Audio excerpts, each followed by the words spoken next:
Alright, hello everybody, my name's Schmidt, and welcome to the shop.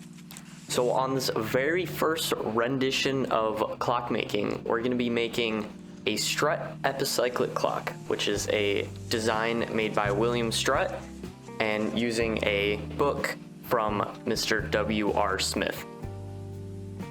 An epicyclic clock is a bit of a unique clock, and there weren't very many produced because it's honestly not that good at what it does, but it's a very interesting project and it's very hard to think about. An epicyclic gearbox is basically a planetary gearbox, but way harder to think about.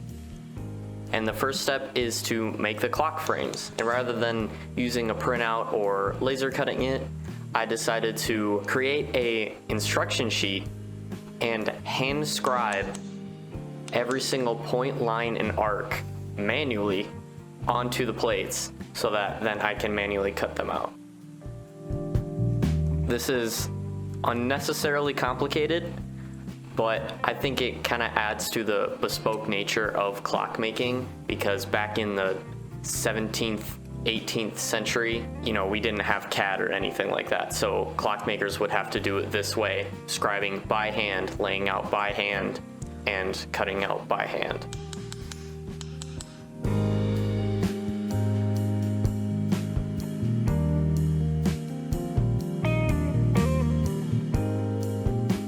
I'm using 1/4 inch 400 series brass for this clock. The reason I'm using that is 1/4 inch was the only thickness available in this 1 foot by 2 foot plate, except for 200 series brass. And if you know anything about brass, you know that 200 series brass is garbage for anything except for bending. So you have to use 300 or 400 series brass, and 300 series brass doesn't come in this large of a size. From McMaster Carr, yes, it was expensive.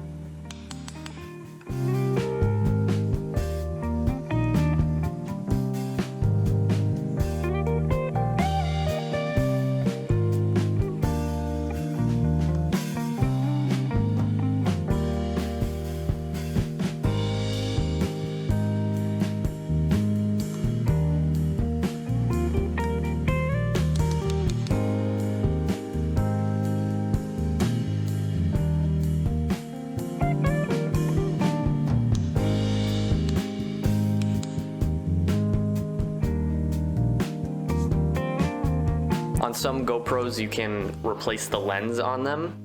This is just in case you chip it or anything like that. But there are some aftermarket lenses, like this macro lens, that lets you zoom in real close. Because normally GoPros only have a 5-inch to infinity focal range, and this macro lets you get a lot closer than that.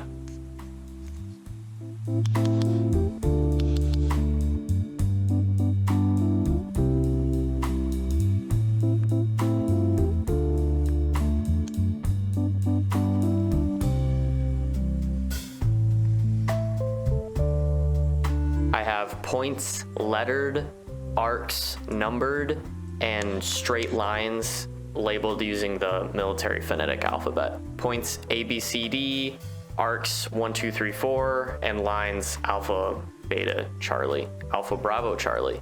You suck.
And this is where I realized my fatal flaw.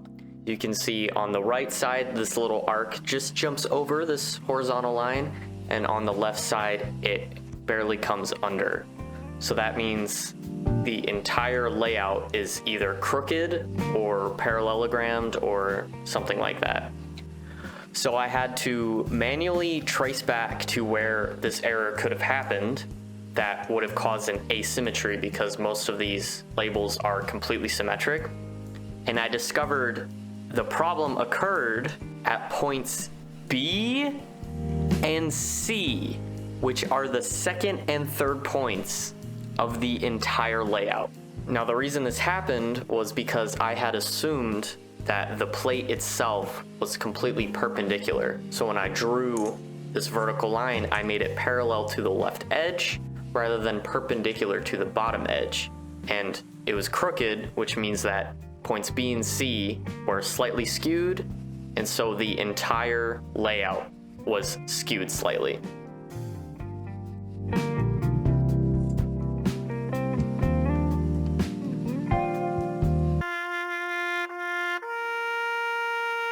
So, after completely redoing all of my work, we are back to where we were. And you can see they are perfectly symmetric now. This time I used a square off of the bottom edge so that it was definitely perpendicular rather than using the left edge at all.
Next step is to cut out the frames, and to do that I need some entrance holes for my scroll saw to enter into.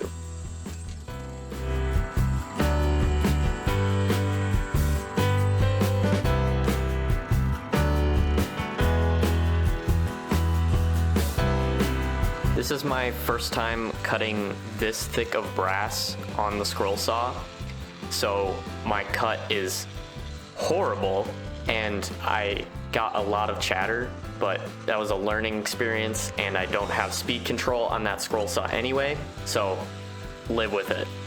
It all gets filed away anyway.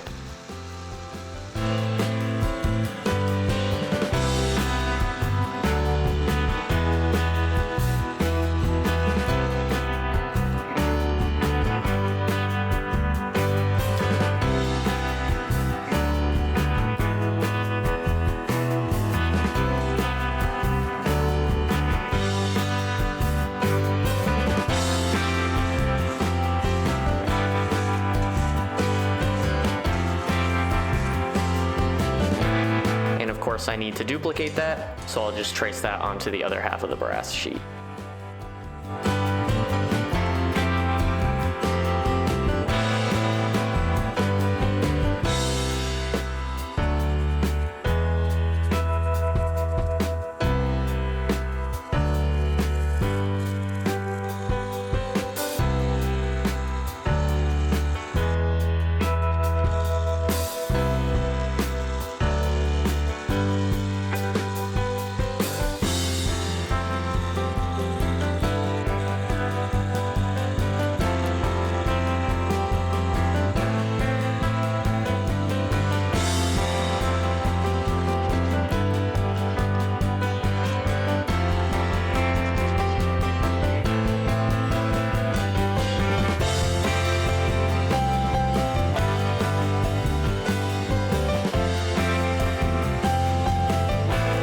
make any further cuts, I need to match these plates together. And to do that, I'm just going to drill and tap some holes to semi-permanently mount these plates to each other. I want the alignment to be really precise, so I'm using a 1/4 inch reamer on the top plate so that it fits relatively precisely. Of course, you can't get laser precision accuracy with threads, but just to cut out the frames, it'll do for now.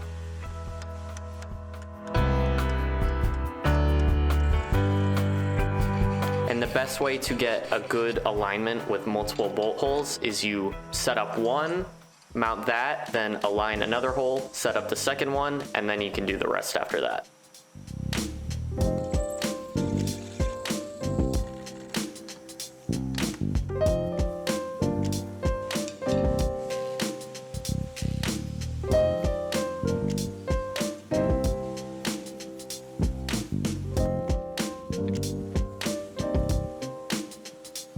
Now that they are matched, I'm cutting the waste brass a lot closer to the line now. I can't cut both at once because the scroll saw definitely cannot handle 1/2 inch of brass. So I have to do each plate individually, and I'm just matching them as close as possible.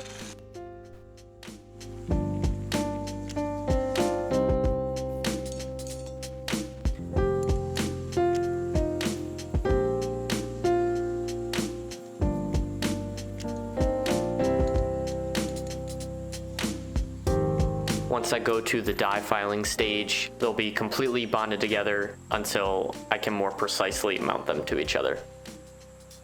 I found this pretty decent trick on the scroll saw, and it's to cut perpendicular lines toward the layout line you're trying to go to, and that just lets you take little bites off each time rather than the scroll saw blade getting jammed up and cut trying to make tight curves, and this turned out a lot better than the rough out cutting.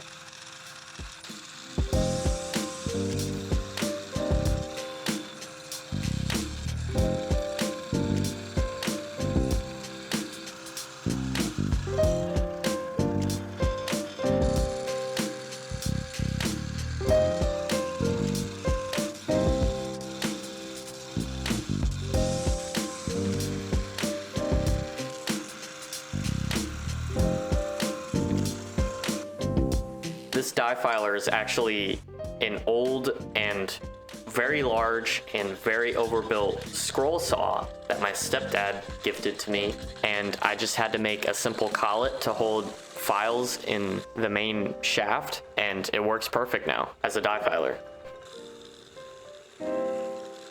Now I just need to match both plates to each other and then bring them both closer to the line.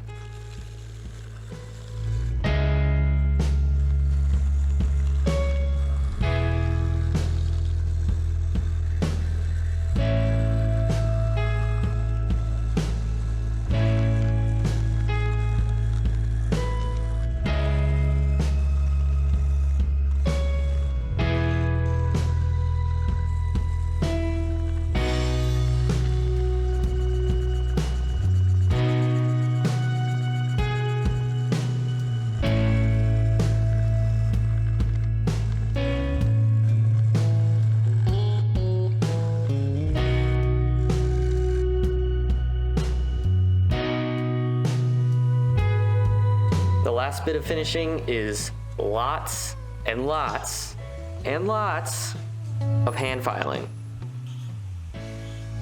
For the corners, I am conventionally filing so I can get deep into the corner and cut it properly. But for all of the large surfaces, I'm draw filing, and that makes for a much flatter and more even and smoother and perpendicular cut.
for some of the longer curves, I'm actually diagonally cutting with the file, and this gets the best of both worlds between conventionally filing and draw filing, in that with draw filing you kind of roll over bumps and don't actually cut out any tall points, and with conventionally filing you kind of create tall points and low points. So diagonally filing, you kind of meet in the middle and average out over a larger area across the curve, and that eliminates waviness in the surface.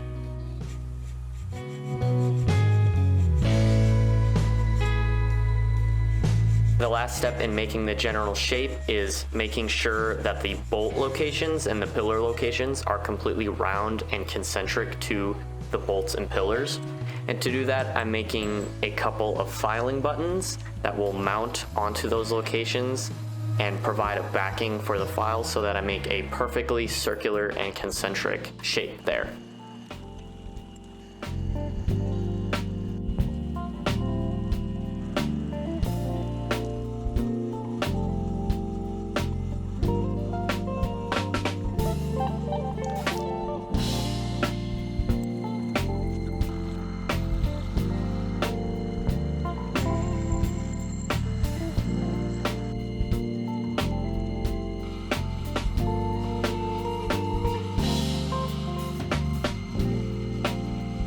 Now I have to harden these, and to harden steel you have to bring it to a cherry red and then crash cool it in water or oil. And I didn't quite bring these hot enough to properly harden them. I kind of got a half hardened state, but that doesn't really matter. They provided a good reference point so that I can make the areas round anyway.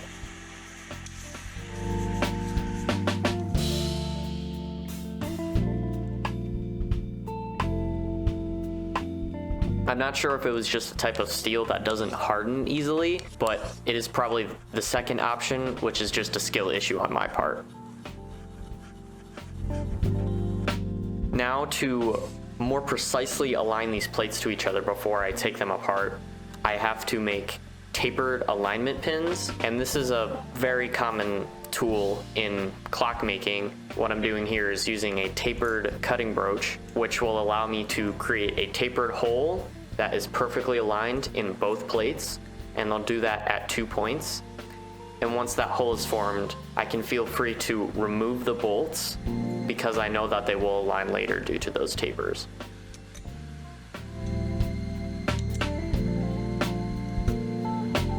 And what I'm doing here is cheating a little bit, and I laser cut a pattern of steel that perfectly matches the plans, a little bit undersized, because the frame was starting to turn out to look crooked, and it wasn't due to my layout. It was because I had well and truly blew past my layout lines.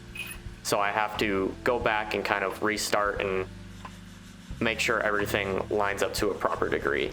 I think the biggest source of ugliness was this stalk at the top. It was almost an 1/8 inch leaning to the right, so this template allowed me to more perfectly align it. This is not something that would happen in any future clock builds because I just screwed up on this one.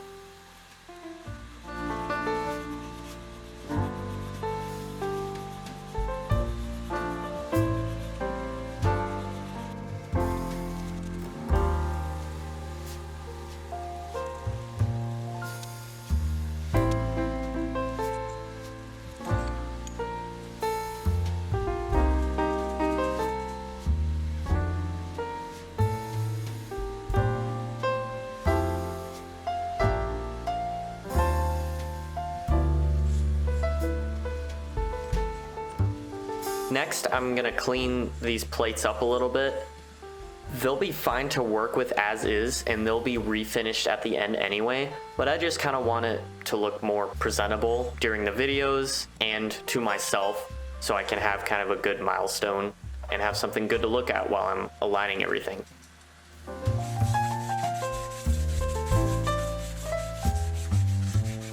So I'm using some very coarse 150 grit sandpaper, using it wet and just evening out all the rough patches and getting a consistent, if kind of scratchy, surface finish across the entire thing.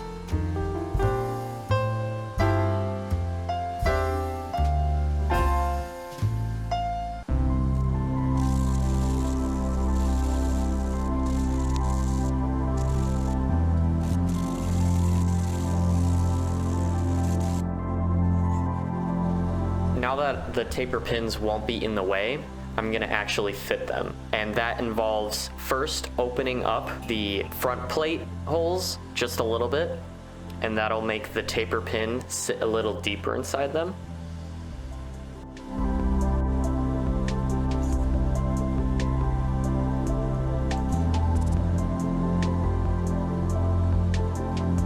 Then I'll hammer in a taper pin, and then I'll begin to open up the holes in the back plate until it just perfectly clamps closed.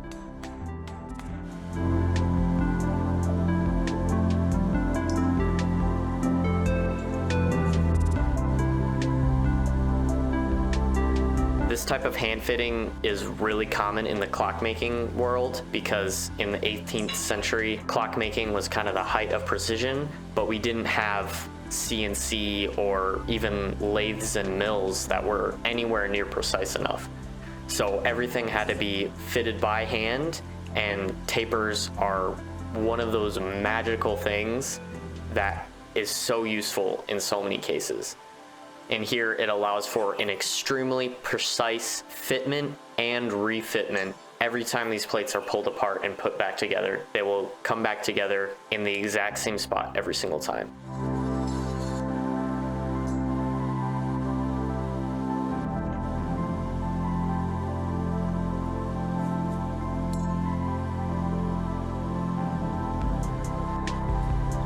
And now that I have them locked together, I can finish the edges so that they still match each other.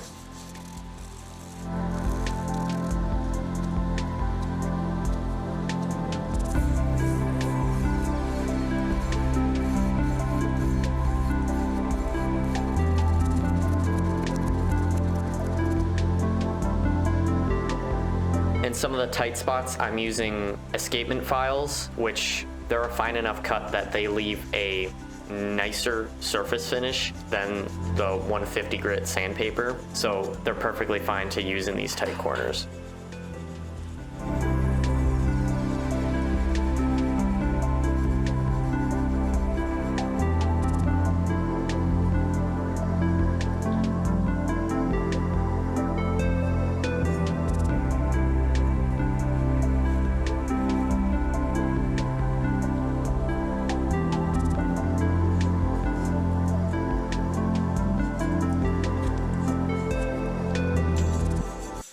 Last thing is to take all the burrs off from that sanding and filing process, and I'm using a little slipstone here, running it just along the surface of the plate, and then I'm running it along each of the corners to knock down any burrs and make it more comfortable to handle.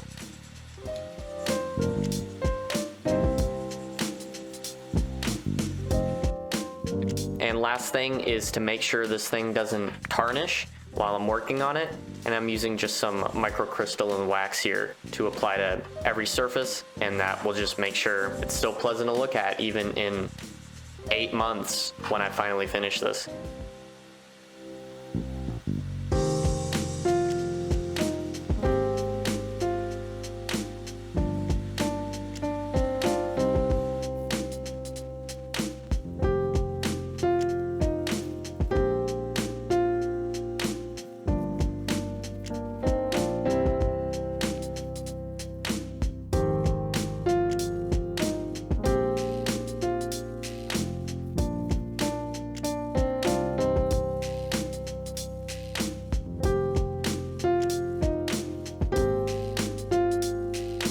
There are a couple areas where some punch marks are still left on the plate even after sanding it down, but I kind of like them there. It gives a little bit of that endearing handmade look. It reminds you of how these were made in the first place.